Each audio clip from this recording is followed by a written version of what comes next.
I live here.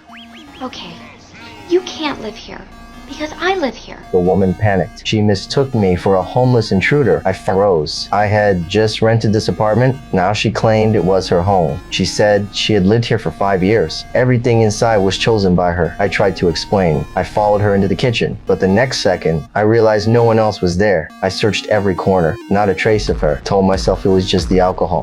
That night, I added another lock to my door. Thought it was over, but she appeared again. That was when I knew this was no illusion. I went straight to my friend Alan. Told him everything. He said it was just my obsession, that she was only a shadow of my late wife. Later, I waited while she showered and wiped the glass clean. She never showed up. I thought the drama was done until late that night. Sleep pulled me under, and she came back, shattering the quiet. She saw me lying in bed. She proved this was her home. The wine stain on the pillow was hers. The bed was one she had bought. The receipt was in the drawer. She turned to find a photo, but the picture that should be there was gone. Frustrated, she walked to the landline to call the police. She couldn't pick up the phone. I was stunned. She said she would use the one in the kitchen, but in the moonlight, she vanished. I started to doubt again, yet it all felt too real to ignore. The next morning, I went to the most famous paranormal bookstore in town. I needed answers. The clerk saw my trouble. He handed me several books. That night, I followed every step from the pages. Still, she didn't appear. Then I noticed a glass of water on the table. I remembered how much she hated when I skipped the coaster. I placed the glass directly on the table, and she appeared, stopping me. The air turned awkward. I introduced myself.